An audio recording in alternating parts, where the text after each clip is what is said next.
गीता का उपदेश। युद्ध में अर्जुन को भीष्म पितामह के विरुद्ध कमान संभालनी थी। इसलिए श्री कृष्ण अर्जुन का रथ उस स्थान पर लेकर गए जहां भीष्म पितामह खड़े थे। उनके आसपास गुरु द्रोणाचार्य, कृपाचार्य और अश्वत्थामा आदि खड़े थे। अर्जुन ने चारों ओर दृष्टि डाली। उन्हें हर ओर अपने ही स्वजन दिखाई दिए। मुझे अपने ही स्वजनों के विरुद्ध लड़ना है, यह सोचकर अर्जुन का दिल बैठने लगा।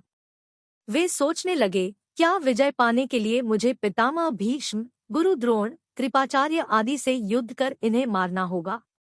मैं जिनकी गोद में खेलकर बड़ा हुआ हूँ और जिनसे मैंने अस्त्र शस्त्र की शिक्षा ली है, उनके विरुद्ध मैं शस्त्र कैसे उठा सकता हूँ? उनके विरुद्ध शस्त्र उठाना तो दूर, ऐसा करने के बारे में सोचना भी मेरे लिए पाप है। मैं अपने ही आदरणीय और प्रिय स्वजनों के खून से लथपथ विजयश्री लेकर क्या करूँगा? एक राज्य तो क्या, मैं पूरी पृथ्वी के लिए भी ऐसा नहीं कर सकता। यह सोचकर अर्जुन ने अपना धनुष गांडीव नीचे रख दिया और निढाल होकर बैठ गए। उनका मन बेचैन होने लगा। अर्जुन को हतोत्साहित देखकर श्री कृष्ण अवाक रह गए। लेकिन दूसरे ही क्षण उन्हें अर्जुन के धर्म संकट और दुख का कारण समझ आ गया। अर्जुन को इस दोहक से उबारने और युद्ध के लिए प्रवृत्त करने के लिए उन्होंने उसे कर्मयोग का उपदेश देने का विचार किया। अर्जुन को कुरुक्षेत्र में दिए गए इस उपदेश को ही कालांतर में भगवद गीता के नाम से जाना गया। यह भारतीय दर्शन का सार है। अर्जुन को संबोधित कर श्री कृष्ण बोले, अर्जुन, तुम्हारा शोक निरर्थक है, क्योंकि आत्मा अमर है, उसे कोई मार नहीं सकता। यह हर काल में अलग अलग शरीर धारण करती है। जो जन्मा है उसका मरण निश्चित है और मरने वाले का पुनः जन्म होना भी निश्चित है। अतः तुम नश्वर शरीर के लिए शोक करना छोड़कर सिर्फ अपने कर्म पर ध्यान दो।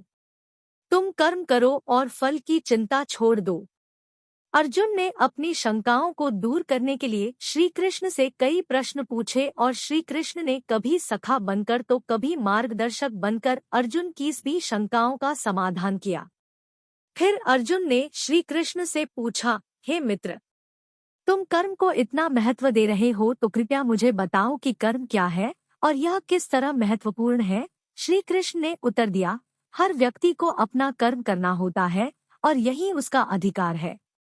हर कर्म का फल अच्छा या बुरा होता है। जो व्यक्ति जैसा कर्म करता है उसे वैसा ही फल मिलता है।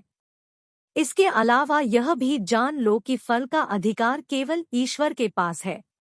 तुम क्षत्रिय हो, इसलिए तुम्हारा कर्तव्य युद्ध करना है।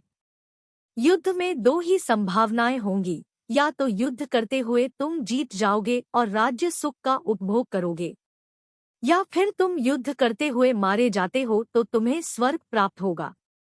युद्ध के परिणाम के विषय में मत सोचो। निष्काम भाव से कार्य करने वाला व्यक्ति ही कर्मयोगी कहलाता है। अपनी सभी इच्छाओं को मन से निकालकर अपनी पांचों इंद्रियों पर नियंत्रण रखने वाला व्यक्ति मोक्ष प्राप्त करता है। इसके बाद श्री कृष्ण ने अर्जुन की शंकाओं का समाधान करने के लिए उन्हें 4 योगज्ञान योग, राजयोग, कर्म योग और भक्ति योग का उपदेश दिया। श्री कृष्ण से ज्ञान पाकर अर्जुन का सारा मोह, सारा विषाद दूर हो गया।